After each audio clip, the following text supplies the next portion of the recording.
यह सारी दहशत इसलिए है कि लोग चुनाव के मैदान से हट जाएं। लूट लिया मेरी यूनिवर्सिटी को, मेरे बच्चों के मुस्तकबिल को लूटा है। 3,500 बच्चों का कल यूनिवर्सिटी खुलना थी, कहां जाएंगे वो? बंद कर दिया मैंने मेडिकल कॉलेज और हॉस्पिटल, नहीं चलाना मुझे। पूरे देश के इंसाफ पसंद लोगों को पहुंचना चाहिए और बुद्धिजीवियों को मेरा साथ देना चाहिए। मैं जानना चाहता हूं बनारस हिंदू यूनिवर्सिटी की जमीन के कागज कहां हैं?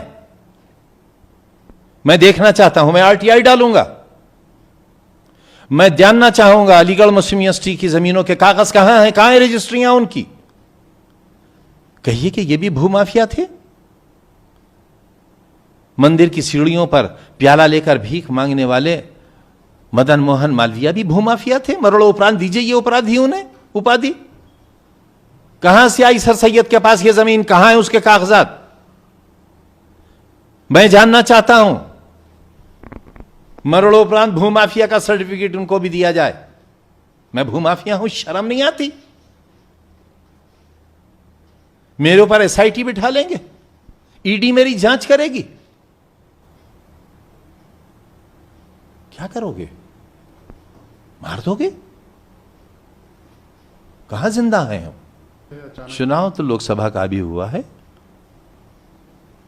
चुनाव तो अब हुआ है ना, तो अभी तो टारगेट करेंगे। और अब चुनाव होना है विधानसभा का, तो टारगेट करेंगे। बहुत नाक कट गई ना डीएमएसपी की। गिनती हो रही थी और डीएम घूम घूम कर कह रहे थे बीजेपी काउंटिंग एजेंट से कि घबराओ नहीं, अभी अपने इलाके खुलने वाले हैं। जब देखा कि मेरी लीड तो कहीं कम नहीं हो रही है, तब जो भगवा शर्ट पहन कर आए थे वो चेंज करके फिर आसमानी शर्ट पहन कर आए। ऐसे लोग होंगे कलेक्टर, ऐसे लोग होंगे एसपी जो लूट लेंगे पूरी। देखिए ना जरा बाइट्स, किस तरह डाका मारा है, किस तरह महिलाओं को धक्के दिए हैं,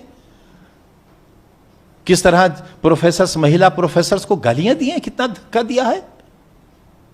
एक कुंवारी लड़की को गाड़ी में बिठाल कर ले गए, रात के 2 बजे तक उसे बंद रखा। शर्म नहीं आती इन्हें? ये बेटी बचाएंगे, ये बेटी बचाएंगे। उन्नाव की बेटी को मारने वाले ये बेटी बचाएंगे, बलात्कारियों को बचाने वाले बेटी बचाएंगे। ये हमें बताएंगे, हम जो बेटियों को पढ़ाते हैं। ये हमारी यूनिवर्सिटी को बंद करेंगे, हमारे स्कूल गिराएंगे, हमारी यूनिवर्सिटी का दरवाजा गिराएंगे, हमारा यतीम खाना गिराएंगे, बस इसलिए कि हम कमजोर हैं। कमजोर क्यों? तो लोकसभा के सदस्य कमजोर क्यों? उससे क्या होता है? देख नहीं लिया आपने लोकसभा के सदस्य का क्या हाल हुआ है? 4.25 बीघा जमीन, हम भूमाफिया हैं। 1 रपट होना चाहिए थी कि 4.25 बीघा जमीन ट्रस्ट ने, मैंने नहीं, गलत हथिया ली है। 36 एफआईआर एक जुर्म की।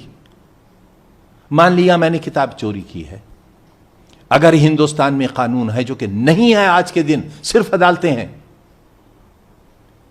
379 का मुकदमा होता। मैं वकील भी हूं पेशे से। चोरी का मुकदमा 379, माल बरामद होने पर 411। मुझे आप मुजरिम बना देते कि चांसलर ये किताबें चुरा कर लाया था। 379 किताबों की बरामदगी 411। मैं हाजिर हो जाता, जमानत होती नहीं थी, जेल चला जाता। दरवाजे तोड़ दिए, दहशत मचा दी। वाइस चांसलर भाग गए गाड़ी लेकर लखनऊ, शरीफ आदमी है। रजिस्ट्रार भाग गए, एडमिनिस्ट्रेटिव ऑफिसर भाग गए, सारा स्टाफ को निकाल दिया यूनिवर्सिटी से बेतबर जाकर, सारी सिक्योरिटी को गिरफ्तार करके ले गए, सारा लूट लिया मेरे अस्पताल का सामान, मेरे चांसलर ऑफिस के दरवाजे तोड़ कर ले गए, सारा सामान लूट के ले गए, मेरी एंटीक बुक्स ले गए, मेरे 300 साल के कलाम पाक ले गए, मेरी 250 साल पुरानी महाभारत ले गए, रामायण ले गए। तो आपकी अदावत से डीएम से है कि उसके पीछे भी? मेरी किसी से अदावत नहीं है, किसी से अदावत आपने नहीं। कहा था कि उनका मिशन है, मायावती आएंगे तो उनका मिशन है, उनका मिशन है। लेकिन यह हुआ है हमारे साथ। कौन बनाएगा फिर इंस्टीट्यूशंस? इन्हें मंदिर क्यों कहते हो फिर? योगी जी इसी तरह लूटते हो मंदिरों को। यही है आपके यहां मंदिरों की सच्चाई, यही है मंदिरों से आस्था। 2 दिन से बराबर पुलिस की लूट चल रही है। ट्रकों में सामान भर के ले गए, ट्रकों में। मैं कबाड़ का सामान कलकत्ते से खरीद के लाता था, मेज, कुर्सी, सोफा, कौड़ियों के दामों से। मेरे पास बिल हैं, उनके रजिस्ट्रियां, ट्रकों के चालान है मेरे पास। उसे लूट कर ले गया। मेरा कारपेंटिंग का डिपार्टमेंट है, वो मरम्मत करते हैं, पॉलिश होता है, फिर हम उन्हें सजा कर रखते हैं। हमारा कबाड़ लूट कर ले गए। कह रहे हैं कि हम वो कुत्ते की शक्ल के 2 शेर रियासत के जमाने के मिट्टी के बने हुए मलबे से उठाकर लाए थे हम, और वो मलबा हमने खरीदा था। रसीदें हैं हमारे पास उसकी, जिसे टीवी पर दिखाया जा रहा है। कहां मुंह दिखाओगे कलेक्टर साहब? उस पर नीलामी के दस्तखत हैं एग्जीक्यूटिव इंजीनियर के, सुपरिंटेंडिंग इंजीनियर के, जिलाधिकारी रामपुर के, कमिश्नर मुरादाबाद मंडल के। वो सब सामान हमारा खरीदा हुआ है। तो बीजेपी इल्जाम लगा रही है कि जब आप सत्ताधारी दल में थे तब उस वक्त आपने सब ऐसा किया। विपक्ष में कौन मेरी यूनिवर्सिटी बनवा देता? चलिए मैं बिल पेश करवाता हूं विधानसभा में। 4 यूनिवर्सिटियां उत्तर प्रदेश में और बनाना चाहता हूं। करेंगे हिम्मत योगी जी? लाए केंद्र सरकार में बिल, मैं सेंट्रल प्राइवेट यूनिवर्सिटी बनाता हूं। आज मेरे दामन में उतना ही दम है, मेरी दयानत में भर जाएगा मेरा दामन।